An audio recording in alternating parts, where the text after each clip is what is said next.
సహచర విద్యార్థిపై విద్యార్థిని కత్తితో దాడి చేయించిన ఘటన తిరుపతిలో కలకలం రేపుతోంది. తిరుపతి పీజీఆర్ థియేటర్లో కావ్య అనే వ్యక్తి మరో వ్యక్తి సాయంతో లోకేష్ అనే విద్యార్థిపై కత్తితో దాడి చేసి పరారైంది. సూళ్లూరుపేటకు చెందిన యువతి కార్తిక్ అనే వ్యక్తితో కలిసి దాడికి దిగింది. టికెట్ బుక్ చేయించి మరీ సినిమా హాలుకు రప్పించింది. అక్కడే అటాక్ చేసింది. దాడికి గురైన వ్యక్తి మోహన్ బాబు యూనివర్సిటీకి చెందిన విద్యార్థిగా గుర్తించారు.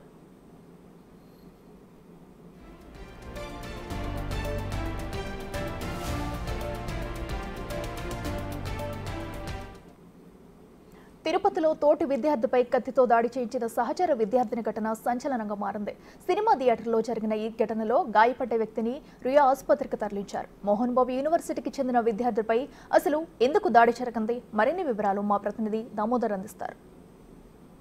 ఒక థియేటర్లో పారామెడికల్ కోర్సు చదువుతున్న లోకేష్ అనే యువకుడిపై కత్తి దాడి జరిగింది. సినిమా చూస్తున్న సందర్భంగా అతని సీటు పక్క సీట్లో కూర్చున్న మరో యువకుడు కత్తితో దాడి చేశాడు.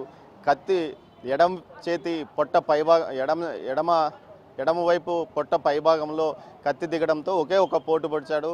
3 చోట్ల ఏదైతే పేగులకు గాయాలైనట్లు తెలుస్తుంది. దీంతో వెంటనే తిరుపతిలోని రుయా ఆసుపత్రికి తరలించారు. ప్రస్తుతం అతనికి ఆపరేషన్ సర్జరీ కూడా పూర్తయింది. 3 చోట్ల పొట్ట ఏదైతే పేగులకు గాయాలైనట్లు కూడా డాక్టర్లు తెలిపారు. వాటిని స్టిచింగ్స్ వేసి సెట్ చేశామని చెప్తున్నారు. మరోవైపు చూస్తే ఏదైతే ఎందుకు అబ్బాయిని థియేటర్లో పడవడం జరిగింది అన్న విషయం మీద పోలీసులు కానీ అటు అబ్బాయికి సంబంధించిన స్నేహితులు చెప్తున్న దాని ప్రకారము లోకేష్తో పాటు మరో అమ్మాయి సినిమాకి వెళ్ళింది. వీరితో పాటు కార్తీక్ అనే సూళ్లూరుపేటకు చెందిన మరో వ్యక్తి కూడా సినిమాకి వచ్చాడు. ఈ ముగ్గురు పక్కపక్క సీట్లలో కూర్చున్న నేపథ్యంలో ఉన్నట్టుండి ఒక్కసారిగా కార్తీక్ కత్తితో పొడిచి పరారైపోయాడు. కార్తీక్తో పాటు ఆ అమ్మాయి కూడా పరారైనట్లు తెలుస్తుంది. ఏదైతే ఆ అమ్మాయిది లోకేష్తో పాటు మోహన్ బాబు యూనివర్సిటీలో పారామెడికల్ కోర్సులో డిగ్రీ సెకండ్ ఇయర్ చదువుతున్నట్లు సమాచారము. అక్కడ సమీపంలో ఉన్న రంగంపేటలోనే ఒక పీజీ హాస్టల్లో అబ్బాయి ఉంటున్న నేపథ్యము. మొత్తం మీద అయితే ఈ ఘటనకు సంబంధించి ట్రయాంగిల్ లవ్ స్టోరీగా చెప్తున్నారు. మొత్తం మీద ఎవరిని ప్రేమిస్తున్నారో తెలియదు కానీ మధ్యలో లోకేష్ అనే యువకుడు మాత్రం తీవ్ర గాయాల పాలయ్యాడు. ఇతను సొంత ఊరు ఏదైతే ప్రకాశం జిల్లా గిద్దలూరు మండలానికి సంబంధించిన వ్యక్తి. మొత్తం మీద ఈ ఘటనకు సంబంధించి పోలీసులు కేసు నమోదు చేసుకుని దర్యాప్తు చేస్తున్నారు. సుమారు 3 గంటల పాటు ఆపరేషన్ చేయాల్సి వచ్చిందని డాక్టర్లు కూడా తెలిపారు. మొత్తం మీద ఈ ఘటనకు సంబంధించి నిందితుడైన కార్తీక్ కోసం గాలిస్తున్నారు. అదేవిధంగా అమ్మాయి కోసం కూడా గాలిస్తున్న పరిస్థితి. మరోవైపు వీరిద్దరూ పొడిచి ఏదైతే ఆ అబ్బాయిని పొడిచిన తర్వాత పరారైన విజువల్స్ సీసీ ఫుటేజ్లో పోలీసులు సేకరించినారు. దీని ఆధారంగానే వీరిని నిందితులుగా గుర్తించారు.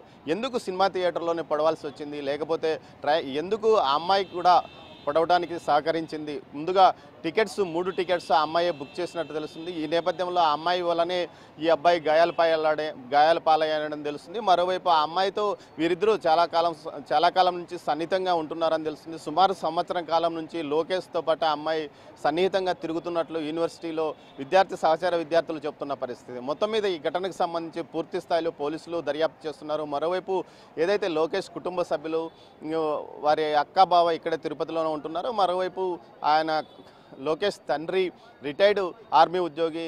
ఆయన కూడా ఈ విషయం గురించి తమకేం తెలియదని కూడా చెప్తున్నారు. మొత్తం మీద ఈ ఘటనకు సంబంధించి మిస్టరీగా మారింది. ఎందుకు పడవలసి వచ్చింది?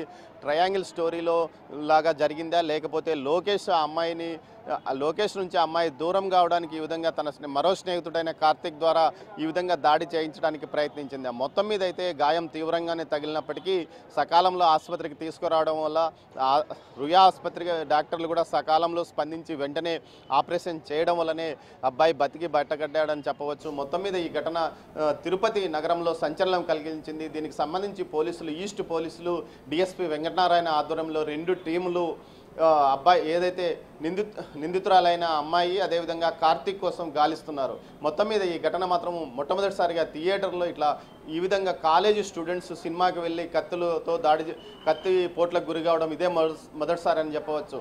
ఇది ఇక్కడి తాజా పరిస్థితి.